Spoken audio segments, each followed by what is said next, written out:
सभी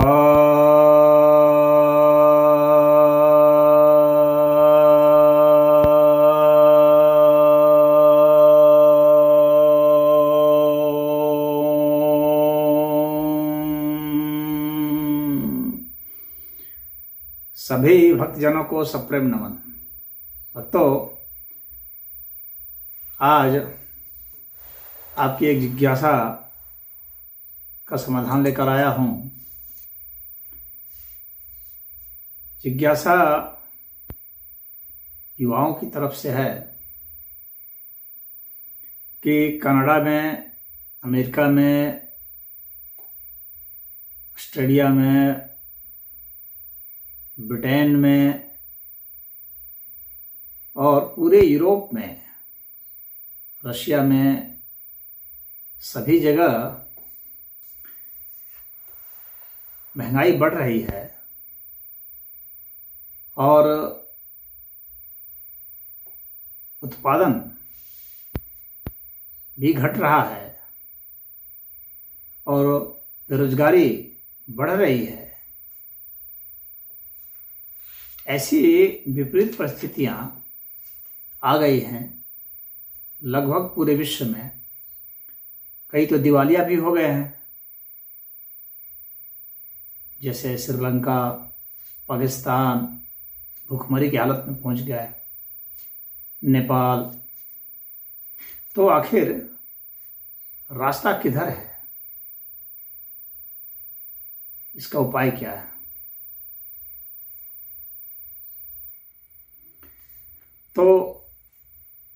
तो ऐसा है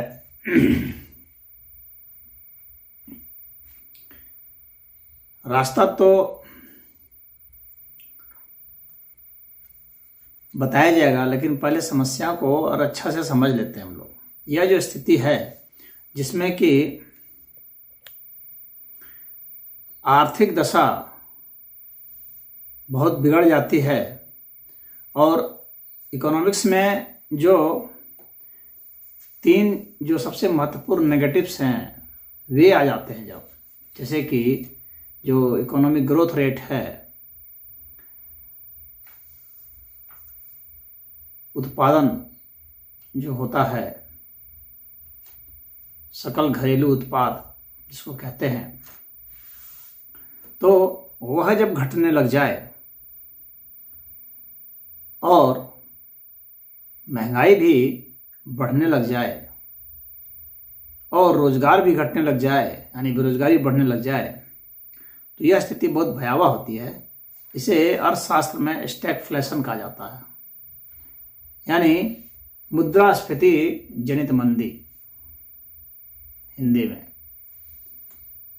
साधारण जो मंदी होती है वह कुछ समय पर आते रहती है, फिर जो अभी वर्तमान जो हम लोग की अर्थव्यवस्था है पूरे विश्व में, उसके हिसाब से कुछ समय पर आती है, फिर जो है बढ़ जाती है। कभी कभी ये जो इन्फ्लेशन है ये बहुत हाई हो जाता है, थोड़ा लंबे समय के लिए आ जाता है। इसको डिप्रेशन बोला जाता है। ग्रेट डिप्रेशन भी होते हैं, जैसे अमेरिका वगैरह में हुआ था 1920 के आसपास में। तो उस तरह से ग्रेट डिप्रेशन भी होते रहते हैं, फिर 1990s के आसपास में हो गया था। अब इसी तरह से अगर हम देखते हैं कि ग्रेट डिप्रेशन का इफेक्ट पूरी दुनिया में पड़ जाता है, लेकिन उससे जो है उबर भी जाता है। अब उसके विषय में आगे चर्चा कर दे रहे हैं। तो यह जो उबरते हैं वह तो फिर भी मानते हैं अर्थशास्त्री सब कि यह एक जो है कठिन स्थिति है, परंतु उतनी कठिन स्थिति नहीं है जितनी कि यह है स्टैगफ्लेशन। यह जो स्टैगफ्लेशन है वास्तव में यह एक ऐसा शब्द है जिसको अर्थशास्त्री ने नहीं बनाया, इसको एक राजनीतिज्ञ ने बनाया है। लेन मैकलियोड जो इंग्लैंड के नेता रहे हैं, उन्होंने 1965 में इस शब्द को बनाया था, जबकि वहां पर यह स्थिति आ गई थी। इसमें एकाएक जैसे सप्लाई चेन का टूट जाना, जैसे अभी मान लीजिए कि रूस यूक्रेन वार हो रहा है उस तरह से, या किसी चीज़ का जिस पर बहुत ज़्यादा अर्थव्यवस्था निर्भर हो, जैसे कि तेल है, ऑयल जो है, पेट्रोलियम ऑयल, उस पर जो निर्भर है, तो उसका एकाएक बढ़ जाना, वे लोग महंगाई कर देते हैं या अपना प्रोडक्शन ही गिरा देते हैं वे लोग, जिसके कारण महंगाई सप्लाई बाधित हो जाती है अपना लाभ वो करने के लिए। तो जैसे कि 1970 के आसपास में हुआ था, तो उसमें यूएसए बहुत प्रभावित हुआ था। तो इस तरह से यह स्थिति आती है। तो अभी जो रशिया यूक्रेन का जो वार चल रहा है और कई जगह छिटपिट भी लड़ाइयाँ हो रही है, जैसे आर्मेनिया अजरबैजान का भी हुआ, और चाइना ताइवान के बीच में भी टेंशन हो गया है, घेर लिया है, आने जाने वाली जो चीज़ें हैं उसको रोक रहा है। फिर किसी पर निर्भर हो जाना, जैसे कि जो है ताइवान चिप बनाता है, तो उसको रोकना, जो कि सिलिकॉन का चिप जो होता है, जो कि हर जो इलेक्ट्रॉनिक इक्विपमेंट्स की ज़रूरत होती है, तो विश्व में ऐसा है कि कहीं कहीं पर कुछ विशेष एरिया है जहाँ पर कि वो विकसित किया गया, निर्भर हो गए एक दूसरे पर। सारे जगह के प्लांट, कहीं पर चिप बन रहा है, कहीं पर दूसरा पार्ट बन रहा है, कहीं तीसरी जगह तीसरा बन रहा है, सभी लोग एक दूसरे को लेकर के फिर कोई एक जो है कोई एक इक्विपमेंट बना दे रहे हैं, कोई एक इलेक्ट्रॉनिक्स गैजेट बना दे रहे हैं। लेकिन ये भिन्न भिन्न देशों में हो रहा है, कुछ कहाँ बन रहा है, कुछ कहाँ बन रहा है, तो उनके आने जाने का रूट जो है वो तो फ्री होना चाहिए। कहीं बाधित हो जाएगा तो सप्लाई चेन में बाधा पड़ जाएगी, उसके कारण वो हो जाएगा, पेट्रोलियम में बाधा हो जाएगी, खाद्य तेल में बाधा हो जाएगी, अनाज के आने जाने में, सब्जियों के आने जाने में, कई सामानों के आने जाने में दिक्कत होती है। और इसके कारण क्या हो रहा है कि अब जो है यह समस्या आ रही है। क्यों?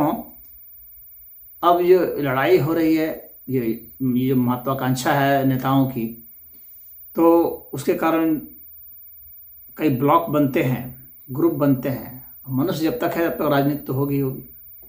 जब तक मनुष्य है, उसी तरह से जब तक अलग अलग देश हैं, तब तक तो सभी देश अपना अपना एक ब्लॉक बनाते हैं, ग्रुप बनाते हैं, ये हो ही जाता है, बट नेचुरल है। संयुक्त राष्ट्र संघ जो है, तो उसके तो कोई बहुत दांत रह नहीं गए हैं कि वह कुछ डिसीजन ले और उसको लागू कर सके। तो वह तो बस एक डिबेटिंग क्लब जैसा हो चुका है।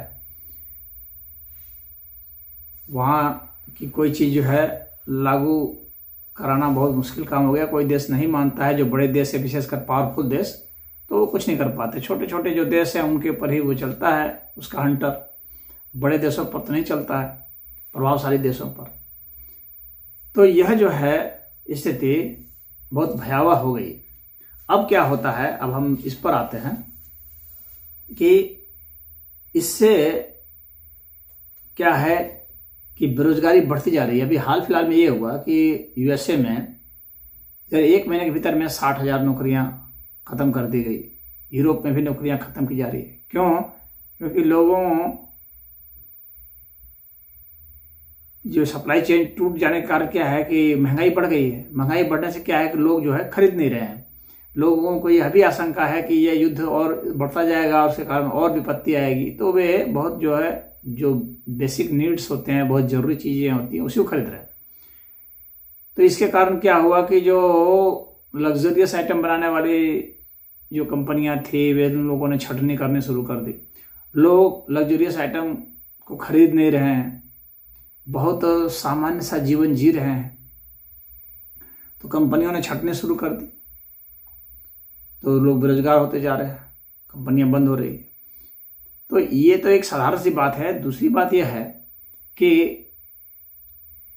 अब ऐसा होता जा रहा है कि सभी देश जो है अपना अलग अलग ग्रुप बनाए हुए हैं और अपना जो है इंपोर्ट जो ड्यूटी होती है उसको भी बढ़ा दे रहे हैं। यानी बाहर से जो भी आयातित सामान आ रहे हैं उसमें टैक्स बढ़ा दे रहे हैं। उसके कारण भी जो इंडस्ट्रीज हैं वे परेशान हो जा रहे हैं, महंगाई बढ़ जा रही है। तो महंगाई भी साथ साथ में बढ़ रही है, उनकी लागतें बढ़ रही है, लोगों को रोजगार नहीं मिल पा रहा है, गरीबी बढ़ रही है और आर्थिक विषमता बढ़ती जा रही है बहुत ज़्यादा। मैं एक छोटा सा आपको एक रिपोर्ट बतलाता हूँ कि ग्रोथ रेट जो है इकोनॉमी का, अभी 2021 का जो डाटा आया है, तो उसका एवरेज जो है विश्व में, पूरे विश्व का बता रहा हूँ, तो 3% है।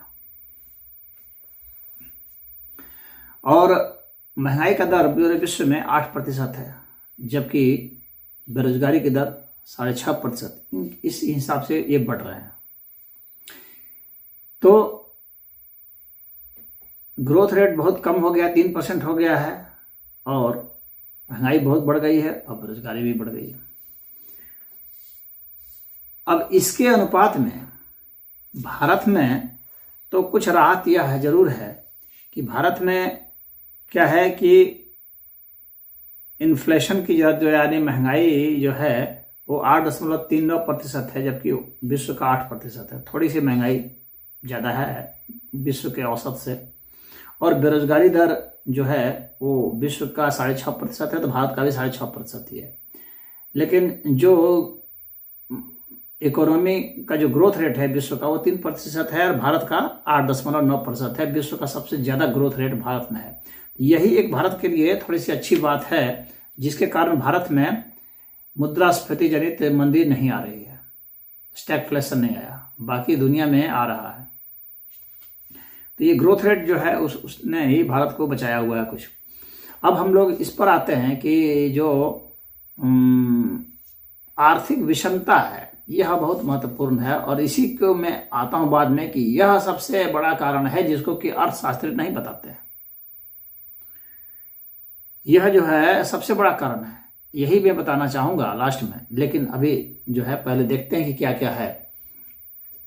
तो जो विश्व का जो है ये जो आया है कि जो आर्थिक जो विषमता और समानता जो है उसमें, तो जो विश्व स्तर पर जो है एवरेज ये आ रहा है कि जो 10% जो अमीर हैं पूरे विश्व के, इनकी आबादी 10% मान लिया जाए, टॉप 10% पॉपुलेशन का, उसका जो है 52% जो है उनके पास कुल जो है आय है पूरे विश्व का, जबकि आबादी उनकी 10% है। और जो सबसे गरीब 50% आबादी जो है सबसे गरीब है विश्व की, 50% जो सबसे गरीब आबादी है उसके पास मात्र 8% है कुल इनकम। और जो 40% हैं मिडिल क्लास लोग, उसके पास 40% ही आय है। लेकिन अगर वह देखें कि उनका कुल धन देखें, वेल्थ, तो पाते हैं कि जो विश्व में 50% जो पूरी आबादी है उसके पास मात्र 2% है। कितनी भयानक स्थिति है, सोच लीजिए। 50% आबादी के पास कुल धन का मात्र 2% है, और जो सबसे धनी 10% है उसके पास 76% है। और जो 1% जो सबसे अमीर लोग हैं उसके पास 46% है धन पूरे विश्व का। आप सोच सकते हैं कि कितना ज़्यादा गैप है। और मध्यम वर्ग जो है 40% की आबादी, उसके पास 22% है सिर्फ।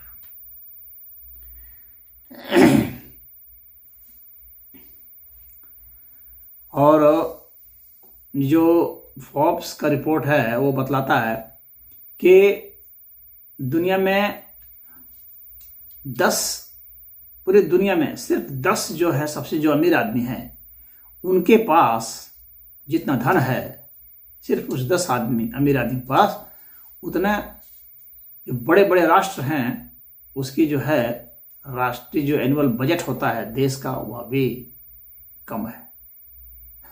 इतना 10 के पास है। इस तरह से वो धन जो है इस तरह से वो ले लिए।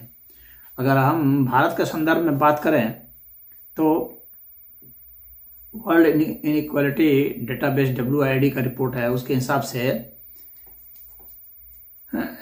जो भारत की जो 50% जो आबादी है, जो सबसे गरीब लोगों की, उसके पास 6% आय है कुल का।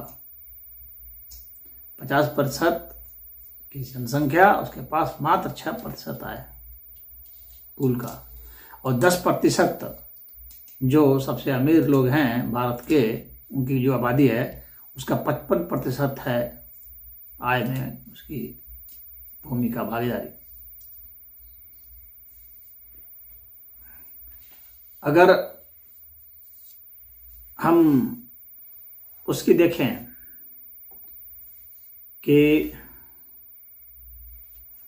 भारत में जो आर्थिक जो विषमता है उसमें तो देखते हैं तो 10% जो ये वर्ल्ड इनइक्वालिटी रिपोर्ट जो है उसके हिसाब से बता रहा हूँ, तो 10% जो आबादी है उसके पास 57% जो है कुल आय है।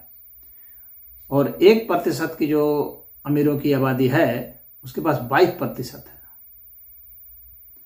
और 50% जो सबसे गरीब लोग हैं उनके पास मात्र 13% है। और मिडिल क्लास जो 40% के हैं उनके पास 30% के पास आय है। अगर उनके धन की बात देखें तो जो 50% सबसे ज़्यादा आबादी है नीचे के गरीब लोगों की, मतलब आधा भारत जो है, उसके पास मात्र 6% जो है धन है। माने कुल धन उनके पास जो है उसमें उसकी हिस्सेदारी जो है सिर्फ 6% है 50% देश के आबादी। और जो मिडिल क्लास है 40% जो आबादी है उसके पास जो है 29.5% जो है उनकी जो है भागीदारी है, उनके पास उतना है। और जो 10% है अमीर का, उसका जो है वो जो है 10% जो आबादी है कुल, उनके पास कुल धन का 65% धन है। और जो 1% आबादी है जो सबसे धनी लोग हैं उनके पास कुल धन का 33% है। सोच सकते हैं कि कितना ज़्यादा यह है। अब देखिए होता क्या है कि इतनी ज़्यादा आर्थिक विषमता है। और इसको जो ये जो है क्रेडिट्स जो है स्विसे ग्लोबल वेल्थ रिपोर्ट और ये जो है वर्ल्ड इनइक्वालिटी रिपोर्ट, इन दोनों ही रिपोर्टों में यह स्पष्ट कहा गया है कि इसके जो कारण हैं वह सिर्फ यह है, वो राजनीतिक कारण है। ये जो आर्थिक विषमता है इसके राजनीतिक कारण है। अब इसकी विषमता जो है इसको दूर करने के लिए सरकारें क्या करती हैं? पूरे विश्व की सरकारें कुछ कर रही हैं? कुछ भी नहीं करती। क्यों? क्योंकि अमीर लोग जो हैं उनकी लॉबी हावी है, वे नेताओं को फंड करते हैं, पार्टियों को फंड करते हैं, मीडिया उनका है, अर्थशास्त्रियों को वे खरीदते हैं, इकोनॉमिक्स की जो पॉलिसी बनती है, ट्रेड की जो पॉलिसी बनती है वो उनके हिसाब से बनती है। तो वे तो कुछ करने नहीं देते हैं। और जो जनता है वह अपने नेताओं से क्या अपेक्षा रखती है? वो अपेक्षा रखती है कि भाई उनको रोजगार मिल जाए, उनको जो है महंगाई घटा दी जाए और जो ढांचागत विकास है वह भी हो जाए, उनके पास धन बढ़ जाए, ये अपेक्षा रखती है। और इस अपेक्षा के लिए वे वोट देती है। जनता वोट देती है, लेकिन नेता इनकी तो सुनते नहीं। हाँ हाँ हाँ करते हैं, लेकिन करते अपनी ही तरफ से हैं। अच्छा, जनता इस आधार पर वोट भी नहीं देती है। जनता तो भारत में तो जनता जो है जाति पाति के आधार पर वोट देती है, धर्म के आधार पर वोट देती है, भाषा के आधार पर वोट देती है। और अगर पूरे विश्व की भी बात करें तो वहाँ भी इसी तरह से बहकाने वाली बातें हैं। पूरे विश्व स्तर पर कहीं भी ढंग की व्यवस्था नहीं। तो आर्थिक विषमता को रोकने के लिए बहुत थोड़े थोड़े जगह में प्रयास हो रहे हैं, जैसे सिंगापुर वगैरह है या स्विट्जरलैंड वगैरह है, वहाँ थोड़े बहुत प्रयास होते हैं। वह छोटे छोटे वो देश हैं, तो वहाँ पर जो है कुछ तो ये लागू हो जाता है। आबादी भी कम है तो मैनेज हो जाते हैं, शिक्षा व्यवस्था अच्छा, आर्थिक स्थिति भी ठीक है, तो उसका डिस्ट्रीब्यूशन ढंग से हो जा रहा है। तो वहाँ पर कुछ जो है आर्थिक विषमता मतलब मैनेज्ड है, उतनी नहीं है। लेकिन भारत जैसे देशों में और भी अन्य देशों में बहुत ज़्यादा है। अमेरिका में भी बहुत गरीबी बढ़ रही है। अच्छा, अब इसमें अब ये इस परेशानी में एक और परेशानी यह आ गई है कि जो टेक्नोलॉजी का जो विकास हो गया, तकनीकी का विकास हो गया, इसमें रोबोट्स काम कर रहे हैं, ऑटोमेटिक मशीनें काम कर रही हैं। तो उन लोगों ने जो ऐसे काम करने वाले लोग थे, सामान्य मतलब जो मनुष्य काम कर रहे थे, उसका काम उन लोगों ने ले लिया है।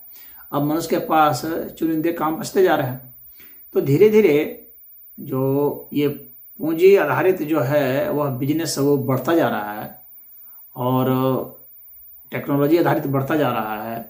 तो अब वो क्या हो रहा है कि वो छंटनी का दौर चल रहा है और वे सब रोबोट्स से काम कराएंगे, आर्टिफिशियल इंटेलिजेंस से काम कराएंगे, कंप्यूटर से काम कराएंगे, और ऑटोमेटिक मशीनें हैं उनसे काम कराएंगे, हैवी मशीनें उनसे काम करा रहे हैं। तो लोग बेरोजगार होते जा रहे हैं, उनकी आय घटती जा रही है। आर्थिक विषमता इधर काफ़ी बड़ी है। 2 दशकों में आर्थिक विषमता इतनी ज़्यादा बढ़ गई है, करीब दुगनी हो गई है। एक रिपोर्ट जो है, यही रिपोर्ट जो बताता है, वर्ल्ड इनइक्वालिटी डेटाबेस का रिपोर्ट है कि इधर 2 दशकों में यानी 20 वर्षों में सीधे दुगना हो गया है। जो सबसे अमीर और सबसे गरीब का जो अंतर है वो सीधे दुगना हो गया। अब आपके नेता आते हैं, कुछ पैसे दे दिए, शराब पिला दिए, मुर्गा खिला दिए चुनाव के समय, और आपसे वोट ले लिए, जाति के नाम पर बहका दिए, आपसे वोट ले लिए। अब इसमें सुधार कैसे हो सकता है? सिर्फ राजनीतिक सुधार ही हो सकता है। ये वर्ल्ड इनइक्वालिटी डेटाबेस का भी रिपोर्ट यही है कि मात्र जो है पॉलिटिशियन से ही सुधार हो सकता है, पॉलिटिक्स से ही सुधार हो सकता है। और पॉलिटिशियन ये सुधार करेंगे इसकी संभावना नहीं है। क्यों? क्योंकि उनका तो ये मुद्दा ही नहीं है। उनके तो मुद्दे ही दूसरे दूसरे होते हैं, जिससे लोगों की अर्थव्यवस्था जो है वह नीचे वालों को नहीं सुधरे। वो तो सिर्फ अमीरों से पैसे लेते हैं, तो वो उनकी सोचेंगे, उनके हिसाब से टैक्स सिस्टम भी लगाते हैं। तो अब नीचे वाले क्या करें? अब नीचे वाले के लिए एक काम है और वह है आंदोलन, और उस आधार पर ही वोटिंग। आंदोलन क्या करना पड़ेगा? आंदोलन किस तरह से होगा? पहली बात है कि राजनीति पर से ही, जब आपका कंट्रोल नहीं रह रहा है, राजनीति पर ही कंट्रोल नहीं है, राजनीति से ही सुधार होना है, तो आपको राजनीति पर कंट्रोल चाहिए। कहने का मतलब है कानून बनाने में जनता को अपना अधिकार मांगना पड़ेगा। पहली बात तो यह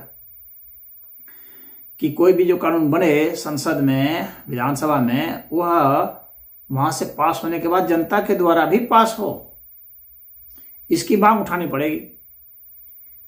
जब इसकी मांग उठेगी और यह जो पार्टी कहेगी तो उसको आप वोट दें। अभी हम लोगों ने जनता राज पार्टी बनवाई,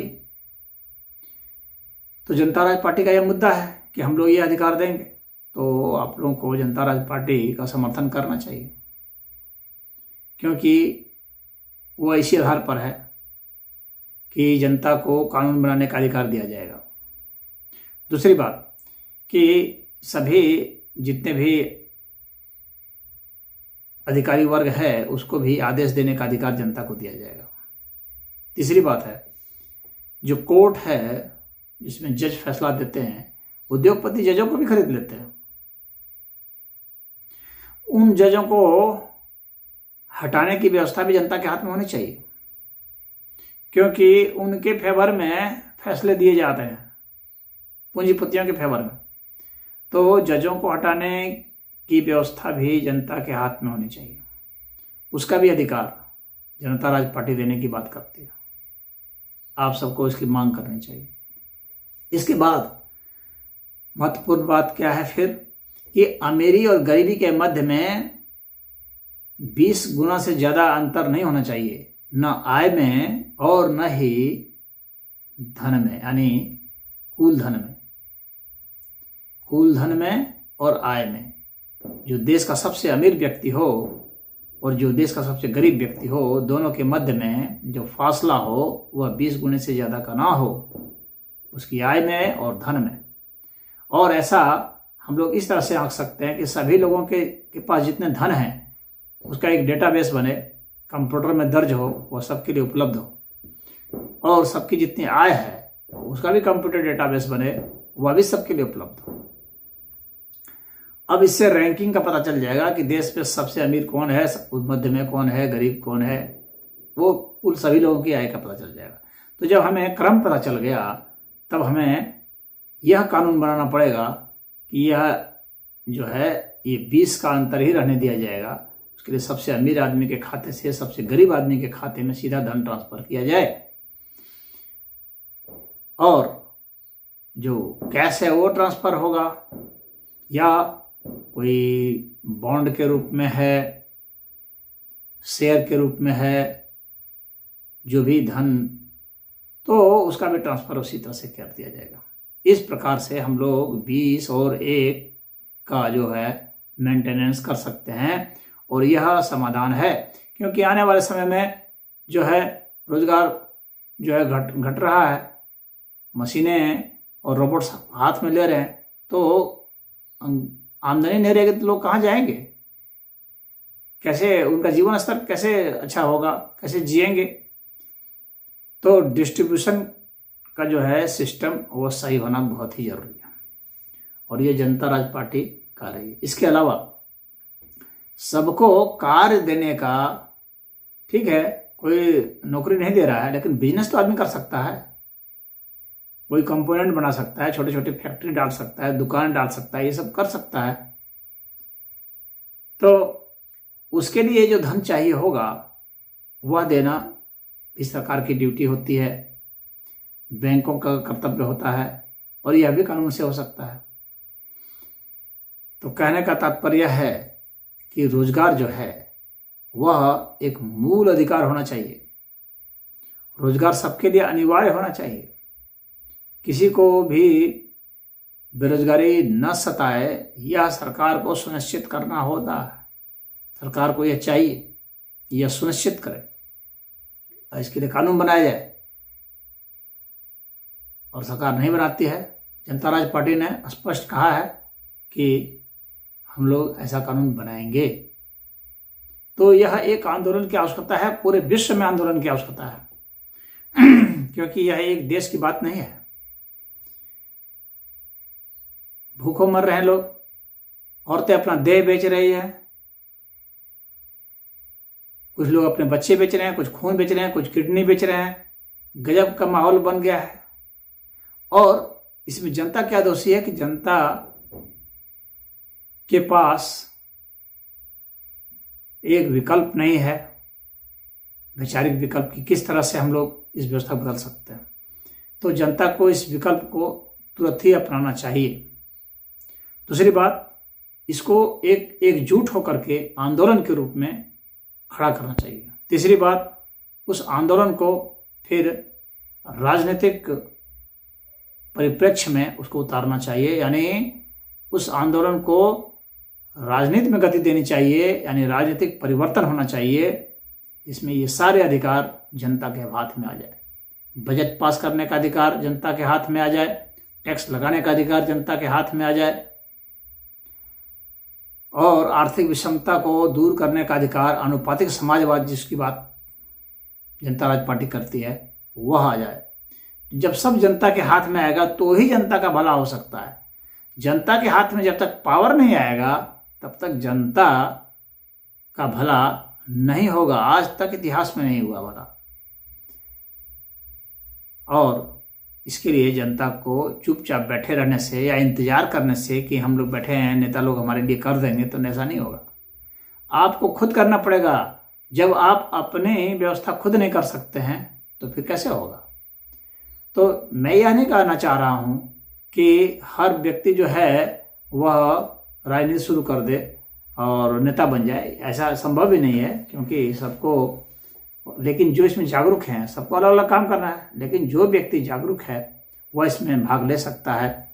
जो राजनीति करना चाहता है वह भाग ले सकता है। और बाकी जनता को यही चाहिए कि उसका समर्थन करे, बोल के समर्थन करे, वोट दे के समर्थन करे और सभा में, रैली में जाके समर्थन करे, जो कि कभी कभी होते हैं।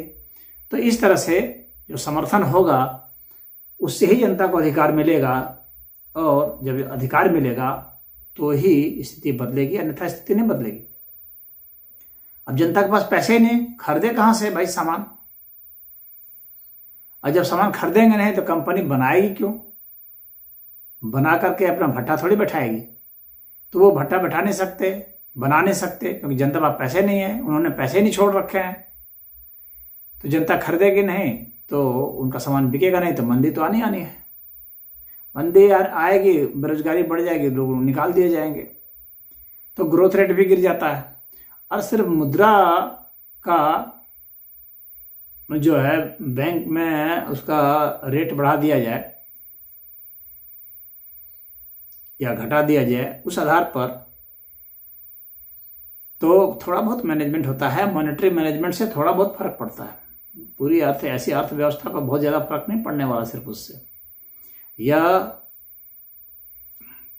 मॉनेटरी मैनेजमेंट से काम नहीं चलने वाला है। लोगों को उसका हक चाहिए, लोगों को धन चाहिए, धन में हिस्सेदारी चाहिए, काम में हिस्सेदारी चाहिए। बैंक के जो पैसे हैं सब उद्योगपतियों को दे देते हैं, बड़े बड़े घोटाले हो जा रहे हैं। अभी हाल फिलहाल में 28,000 करोड़ का घोटाला एजीबी और शिपयार्ड ने किया है। तो अब ऐसे शिपयार्ड सब घोटाला कर रहे हैं, इतने घोटाले हो रहे हैं, अमीरों को इतने धन आ रहे हैं। आखिर क्यों आ रहे हैं, कैसे आ रहे हैं? वे बैंक से कैसे पैसा ले जा रहे हैं? सरकार की नीतियों के कारण। सरकार ने उनको फ्री छोड़ रखा है। बैंक में अपना बैलेंस शीट जमा करते हैं व्यापार का, और वहां से जो है वे लोन लेते हैं, फिर लोन अदा नहीं करते हैं, बैंक उसका कुछ नहीं बिगाड़ पाती है, बैंक के अधिकारियों से मिल जाते हैं। तो बैंक भी जो सरकारीकरण किया गया है बैंक का, इससे एक तरह से नुकसान ही फिर हो रहा है, क्योंकि जनता का पैसा जा रहा है। प्राइवेट कंपनियों का बैंक होता तो वे लोग नहीं देते इस तरह से आसानी से पैसा। तो कहने का मेरा तात्पर्य है कि जनता राज पार्टी के इस कंपुतंत्र आंदोलन, आनुपातिक समाजवाद के आंदोलन में जुटिए और सदा के लिए अपनी गरीबी, बेरोजगारी, भ्रष्टाचार दूर करें और कानून बनाने का अधिकार प्राप्त करें। हरि ओम।